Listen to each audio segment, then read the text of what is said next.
Polavaram Janasena MLA Chirri Balaraju సంచలన వ్యాఖ్యలు చేశారు.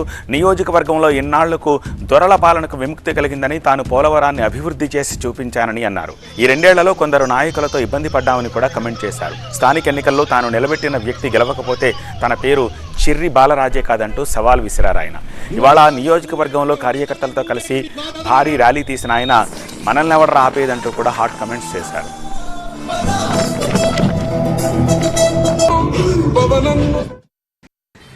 ఈ 2 ఏళ్లలో ఎన్నో అవమానాలు పడ్డాం, మన నాయకులతో ఎంతో ఇబ్బంది పడ్డాం.